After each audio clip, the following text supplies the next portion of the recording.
be there, I would be there for you. Care about you.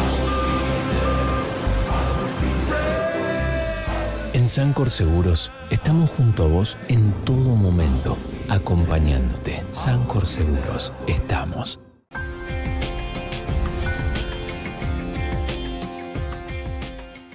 Hola, ¿qué tal? ¿Cómo les va? Muy buenos días. Marcado por expertos, La City por Dentro TV. Se va a septiembre, se termina el dólar soja, pero viene Gustavo Jorge Giralde. Buen día, Gus, ¿cómo te va? ¿Qué tal? No entendí bien la chance del dólar soja. Todo se va. Claro, pero siempre venís vos. Siempre estamos. Bueno, entonces, ¿qué tal? ¿Cómo les va a todos? Bienvenidos. Es un hito el dólar soja. Ahora vamos a hablar del dólar soja. Pero... Ahí está. Vamos a hacer la presentación de forma tradicional, como para decir, bueno, tenemos un amigo de verdad. Totalmente. Que estuvo en todo momento analista financiero, el señor Gustavo. ¿Cómo le va? ¿Qué dice? ¿Cómo andan? Muy bien. Gusto estar acá. El gusto es nuestro. Hacía mucho que no te veía. Hemos compartido muchísimas cosas. Pero bueno, la habitualidad no fue el común de estos últimos tiempos y bueno, por eso un poco la distancia. Pero bueno, teníamos muchas ganas de charlar contigo y ver un poco todo lo que está pasando en la economía argentina. Empezando, decíamos al principio, del dólar soja. Bueno, hoy, 30 de septiembre, termina septiembre, justamente a eso hacía referencia, y termina también lo que se llamó el dólar soja.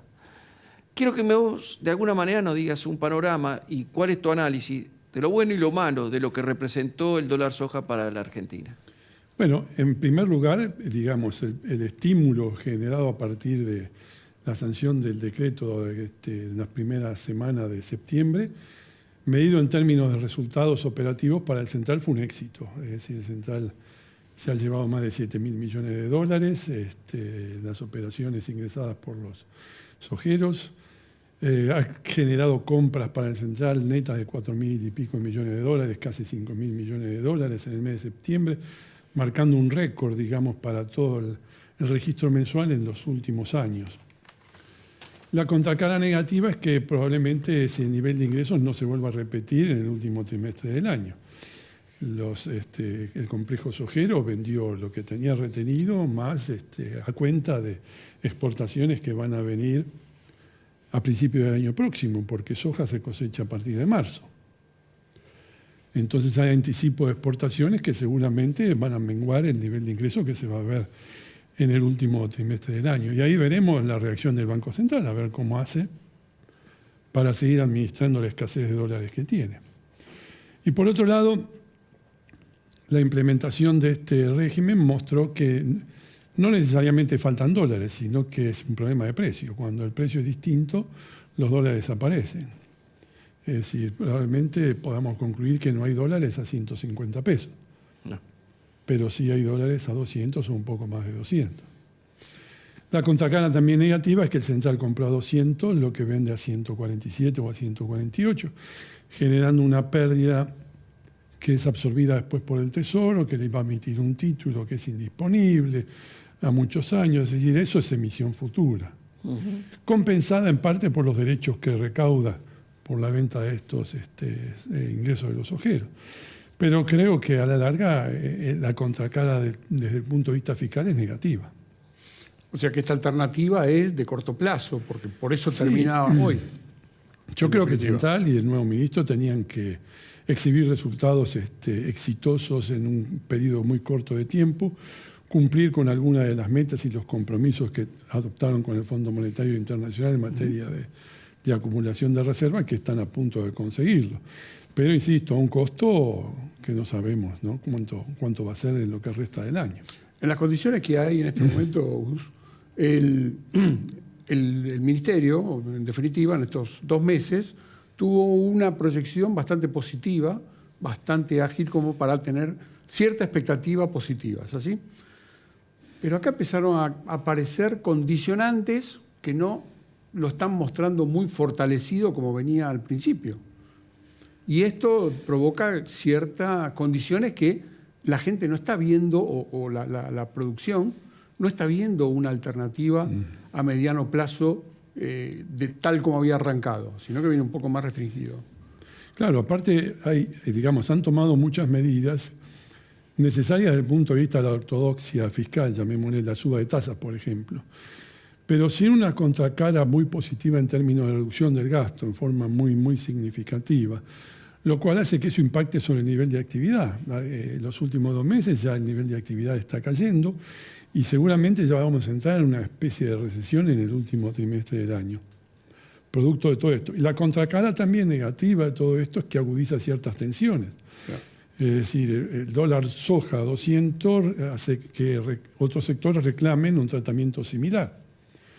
Minería, petróleo, es decir, generando también, digamos, conductas represivas en el sentido de que no venden esperando un régimen similar al del dólar soja. Y ese es un efecto negativo sobre el nivel de actividad y sobre el nivel de la economía. Totalmente. A propósito de lo que estaban diciendo y hablando, hace un par de días creo que fue el editor jefe de economía del diario La Nación, dijo: en la autopista por la que circulaba Sergio Massa empezaron a aparecer señales que presagían el fin del asfalto y el comienzo del ripio. Me pareció fantástica la definición, ¿no? La definición. Sí, muy buena. Y en definitiva, un poco lo que decía Gustavo y lo que vos explayabas un poco más, es un poco lo que está pasando. Porque vemos en las calles hoy por hoy un malestar bastante fuerte, ocupándose la 9 de julio, el tema de los neumáticos por otro lado, el tema de los colegios. Podrán ser distintas las reclamos, pero vemos una convulsión muy importante a nivel social de cara a un trimestre que no se presenta, como bien vos decías, los dólares ya entraron, o sea que con lo cual hay que ver ahora qué va a pasar con eso, con los dólares para la salida. Y no solamente el último trimestre, sino de cara a un 2023 que sabemos que es difícil, es muy difícil. Sí, es muy difícil. Las proyecciones no son muy alentadoras. No hay que olvidarse también que los índices de inflación siguen siendo muy altos y el ajuste está para, digamos, el trabajador en relación de dependencia, para el jubilado, es decir, para los que tienen ingresos fijos. Hay un ajuste fiscal muy importante. Resultante de eso es esta caída en el nivel de actividad que se está viendo y la agudización de tensiones sociales que tarde o temprano empiezan a derivar en reclamos, ¿no es cierto? Y la proyección, digamos, para el último trimestre del año, a mí me parece que no es muy optimista, y para el año que viene también hay incertidumbre, ¿no es cierto?, sobre el rumbo que va a tener la economía de Argentina. Amén, y hay un contexto internacional que no es favorable. Tal cual. Y le voy a aprovecho para hacerle una pregunta a los dos, Gustavo, que son los expertos, sobre todo en la parte de comercio exterior. Este dólar soja que termina hoy, ¿le va a alcanzar para digamos, abastecer a las importaciones que se vienen de aquí para adelante? El Banco Central suspendió la parte de importaciones, en cierta forma. Pero de todas maneras, algo va a tener que ceder o va a tener que empezar a dar. Y bueno, hay sectores que se quejan. Se quejan, y con razón, sobre todo el sector industrial, ¿no es cierto?, que reclama por falta de insumos para la producción. Yo creo que hay un concepto que se ha dejado de lado, se ha olvidado, que para exportar más tenés que importar más, porque muchos de los productos que se exportan tienen insumos importados. Y no podés cerrar el grifo de esta manera sin generar un impacto muy grande en el nivel de actividad, interno y externo, por supuesto. Las proyecciones para fin de año, digamos, en materia de ingresos de divisas, no deben ser muy auspiciosas, toda vez que el Central prorrogó la vigencia de las restricciones para las importaciones de acá hasta el 31 de diciembre. Y el monitoreo que hace el Banco Central sobre los pagos al exterior es diario. Las autorizaciones que hace son diarias. Y yo creo que se va a venir una restricción muy importante en materia de pagos al exterior, sobre todo teniendo en cuenta lo que dijimos antes, que no es muy optimista en términos de lo que ha pasado, lo que va a pasar en ingresos de divisas del exterior, ¿no es cierto? Cosecha fina va a empezar a fin de diciembre recién, hay sequía, hay factores climáticos muy importantes que ya están augurando una disminución de la cosecha de trigo, que es la primera que viene ahora a partir de fin de año, o sea que el nivel de ingresos teóricamente, por ese concepto, en el primer trimestre del año que viene no va a ser tan bueno como el esperado. Digamos, son todas complicaciones. Un panorama complicado. Sí. ¿Y vos, Gustavo, cómo lo ves desde el lado del banco, de los bancos? Va? Los bancos, bueno, es, como dice Gustavo, obviamente, las restricciones siguen estando vigentes. De hecho, allá por el mes de junio, tenía una fecha fija estimada, proyectada al 30 de septiembre, y antes de llegar al 20 y pico de septiembre, decretó que las restricciones del mercado iban a ser postergadas hasta el 31 de diciembre. Eso llevó, obviamente, a tener consideraciones que la necesidad de insumos para la actividad productiva y todo lo demás están limitados a esas condiciones. Entonces, ¿qué hicieron? Alteraron distintas alternativas de cupos de cada uno de los importadores que podrían llegar a pagar servicios o directamente bienes de capital o insumos. Todo eso estaba limitado a un valor determinado. Ese valor, obviamente, le impide una productividad lógica y razonable para poder tener continuidad en la fabricación de productos. De hecho, estamos viendo el tema de gomas, el tema de repuestos para los autos, distintas unidades de productividad que se complicaron. Y bueno, y esto, hoy por hoy, con tecnología y todo lo demás, encima tenés un semáforo permanente de condiciones que si te da, como te calcula automáticamente toda la actividad que tiene cada uno de los quits, si tienen relaciones técnicas posibles para poder acceder al mercado cambiario. Cosa que no tenés mucha claridad en cuanto a algunos clientes, obviamente, no saben cómo llega a determinarse, pero la realidad es que el semáforo rojo no puede importar absolutamente nada y no puede pagar al exterior. Bueno, en esas condiciones, mucha actividad se presenta de esa forma. Así que es bastante complicado para seguir desarrollando, ¿no? La actividad internacional. Es un poco lo que sí, vemos. Sí, sin duda. Aparte, forzando a muchas pymes, expulsándolas del mercado internacional. Claro. Porque la obligan a financiarse con el exterior y no todas las pymes tienen acceso al financiamiento en el exterior. No. Aún considerando que Argentina es una plaza que ha sido sacada, digamos, de los mercados internacionales como para financiar importaciones. Las que consiguen financiación en el exterior son las empresas que tienen casa matriz afuera. Esas tienen acceso seguramente a financiación, pero una pyme que le financien compras de 180 días a Argentina, que es un país que ya no tiene crédito internacional, es muy difícil y eso complica todo. Toda la estructura, digamos, de producción, cadena de pagos. Bueno, y se está viendo en todo lo que está pasando, por supuesto. Ahora, volviendo al dólar soja y lo que va dejando, digamos, vos dijiste bien, hay un éxito con respecto al plan en el hecho de la acumulación de reservas. Eso es innegable.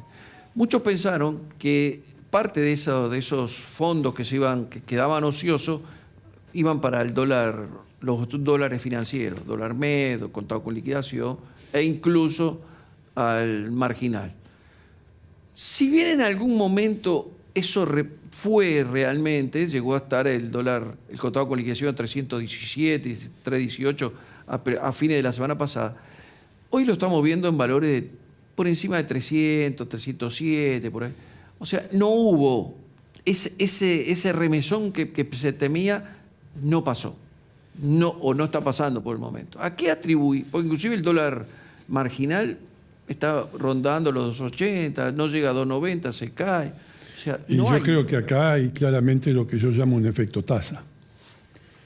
El central se vio obligado a subir las tasas de interés como modo de alejar la presión sobre los mercados financieros del dólar y los mercados alternativos del dólar. Hoy tenés una ¿Hay carry trade ahora? No hay mucho, pero digamos, un nivel de tasa como el actual te hace pensar de comprar dólares o atesorar dólares. Explicarle a la gente un poco cómo es el carry trade. Es desarmar posiciones en dólares, hacer colocaciones en pesos y volver a comprar después los dólares. Es decir, ir jugando contra las cotizaciones y los rendimientos financieros. O sea, quien tiene los pesos, para vos en este momento, el que tiene los pesos no compra dólares porque no le... yo creo que el efecto tasa está mandando. Prefiere quedarse colocaciones en pesos que están pagando 6 y pico, 7% mensual, que está por encima del nivel de devaluación esperada del tipo de cambio oficial. Y los dólares alternativos no tienen un porcentaje de variación mensual que acompañe la inflación. Tal cual. Han tenido picos de suba y picos de baja, entonces es más seguro hacer colocaciones en peso en estos momentos en el corto plazo que tomar posición en dólares. Ese es efecto tasa. ¿Y vos qué crees que pasa? Pero tiene un impacto también importante en el nivel de actividad. Ajá, claro. Los créditos a las ese empresas. parate famoso que dijiste vos. Y claro, bueno, nada es gratis en economía. Es decir, todas las medidas que se toman tienen sus consecuencias. Pueden ser positivas en el corto plazo, en el mediano y largo plazo yo creo que no. Ahora, vos sos un muy buen analista, pero tampoco sos adivino. Es cierto. Seguro.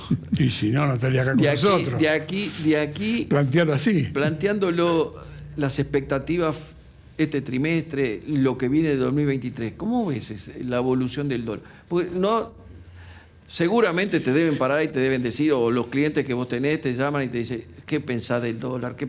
¿Cómo lo ves? ¿Y qué crees que va a pasar? Todo el mundo nos pregunta. Yo creo, y el mercado en general cree que un ajuste en el tipo de cambio oficial es inevitable. No sé si en el mes próximo, no sé si en noviembre, no sé si en diciembre. ¿Lo niegan? Sí, por supuesto. Bueno, digamos, no pueden afirmarlo porque, digamos, generaría mayores expectativas y corridas en el mercado. Entonces, la única salida para mantener cierta paz cambiaria es negar, por supuesto, el ajuste del tipo de cambio. No creo que sea una magnitud importante, pero si ya hubo, es lo que te decía antes, dólares a 200 hay, a 147 no hay, entonces hay un camino que en el que van a tener que tomar alguna decisión sobre el tipo de cambio. Insisto, no sé si será en octubre, no sé si será en noviembre o en diciembre, pero en algún momento van a tener que tomar alguna decisión. ¿Cómo le pega el cambio del dólar a nivel internacional con respecto al superdólar, con respecto a Europa y Argentina? Esas condiciones internacionales que no se están son dando buenas. En este momento. En el mercado oficial no tiene impacto porque es un mercado controlado y el control de cambio lo que hace es aislarte de todos los efectos nocivos sobre la cotización del dólar, de los vaivenes y la volatilidad en el exterior. Pero obviamente sí tiene impacto porque, en primer lugar, los fondos son atraídos hacia Estados Unidos, que es el refugio de calidad de todos los inversores. Lo estás viendo en el nivel que tiene el euro, en el nivel que tiene la libra esterlina, la recesión que están augurando en Europa, en Estados Unidos e incluso en China. En China el yuan se ha devaluado frente al dólar. Y eso tiene impacto en la economía global. Una recesión global va a tener impacto porque evidentemente va a haber un menor comercio internacional y Argentina exporta. Entonces, va a tener impacto seguramente, claro, no lo afecta. No en forma directa a nivel del tipo de cambio, pero sí a nivel de actividad, sin duda. Claro, o sea que toda la actividad que vos tengas con respecto al dólar, todos vuelven a la seguridad, llamémoslo así, del dólar y la protección del dólar. El euro cayó a niveles... Tal cual. Es increíble. Es increíble. ¿Y la libra? La libra también. Y la libra también, o sea... Bueno, ese es el efecto del flight to quality que tiene el mercado ante la sensación de que entramos en un periodo de incertidumbre y de un proceso de suba de tasas que va a seguir en Estados Unidos y en Europa. Claro, porque no se queda por acá. No se queda. La idea es que siga. El combate a la inflación en Estados Unidos y en Europa va vía restricción de liquidez y aumento de tasas de interés. Entonces, bueno, eso genera la situación que estamos viendo y la que seguramente va a persistir de acá unos cuantos meses más. Y los inversores son más conservadores y es por eso que van al refugio del dólar directo. Naturalmente. Tienen que responder por la cartera de inversión que tienen. Entonces, la actitud, como bien vos decís, es conservadora. Entonces, esperar y ver, me posicionan dólares, son bonos del Tesoro y después vemos lo que pasa. No te olvides también que el hemisferio norte entra ahora en invierno con restricciones al suministro de energía producto de la invasión rusa en Ucrania, que ha generado toda una descompensación en todo el sistema, digamos, de provisión de energía en Europa y en el mundo. Y bueno, eso ha generado inflación, bueno, genera mucha preocupación. Y son severas las restricciones, ¿eh? Son muy severas, ¿eh? Sí. Bueno, es que es la única forma que tienen de ir mitigando algo de los efectos que tiene todo este fenómeno. Pagando el precio, la consecuencia de haber tomado una mala decisión que era depender casi exclusivamente del gas ruso, ¿no es cierto? Claro. ¿Qué te parece, Gus, casi inminente triunfo de Lula en Brasil. ¿Qué significado tiene? Porque es lo que representa Brasil para el mundo y que lo que representa para América, ¿no? Obvio, sin duda, va a ser importante. Yo, de todas maneras, en primer lugar, tengo dudas que sea tan contundente el triunfo. En las anteriores elecciones, las estadísticas y las consultoras se equivocaron bastante en las proyecciones que hicieron sobre el resultado de las elecciones brasileñas. De todos modos, marcan ahora una tendencia al triunfo de Lula. Seguramente es una señal para toda Latinoamérica, que se dio también en Chile, se dio en Colombia. Sí. Pero bueno, después se ven las consecuencias de las decisiones que toma el pueblo, ¿no es cierto? Es decir, estamos viendo en Chile, lo estamos viendo en Colombia mismo. En Chile fue rapidísimo. La popularidad del presidente cayó a niveles insólitos a los 2 meses o los 3 meses. Es increíble. De haber asumido. No le dieron chance ninguna. Y de hecho perdió el referéndum que hizo. Perdió el referéndum. En Colombia ya hay protestas masivas por algunas decisiones que ha tomado el nuevo presidente. Ganar puede ganar, por supuesto, y después hay que ver qué es lo que hace. De todas formas, en su anterior mandato Lula demostró no tener las mismas orientaciones en materia económica que el resto de sus colegas ideológicos.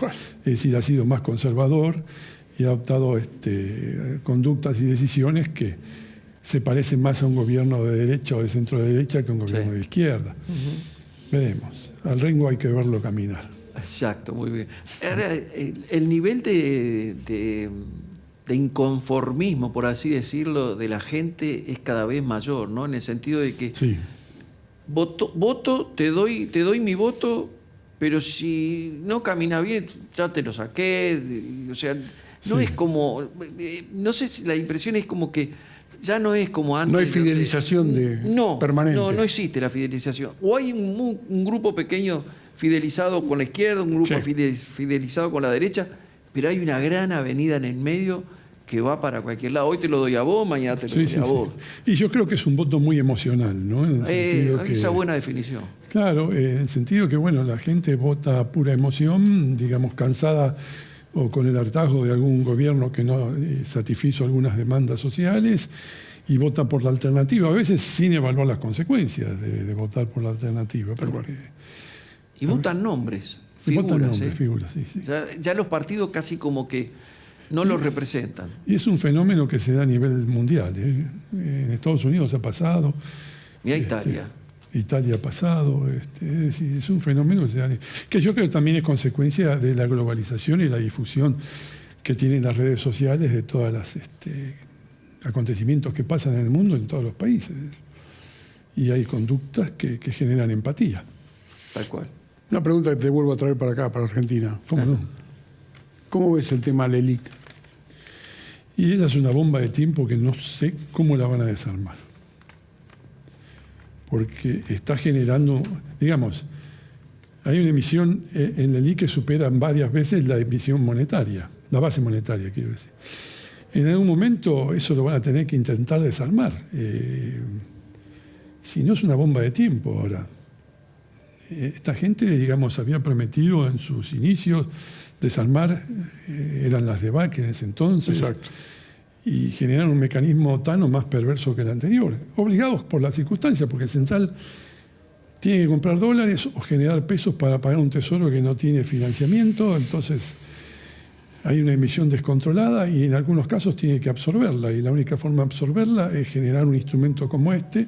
Para que no se espiralice y sacar efectivo, digamos, para sacar el mercado, claro, pero a un nivel de tasa de interés cada vez más alto, porque esta suba de tasa también le pega al central.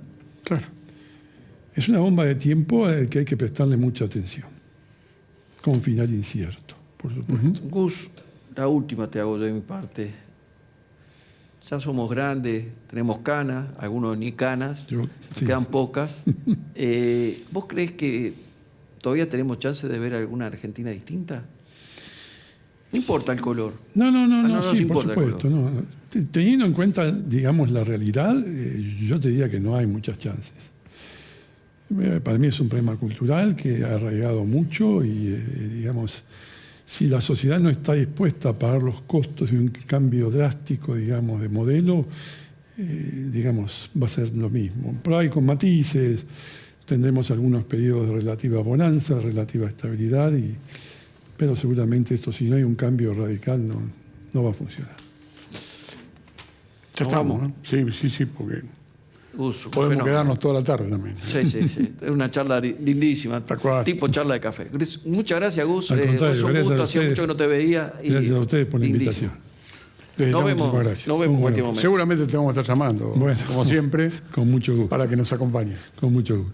Bueno, Nos vamos. Nos Así es. vemos en 7 días con mucho más La City por dentro. ¿Listo? Perfecto. Que tengan una muy, pero muy buena semana. Chao.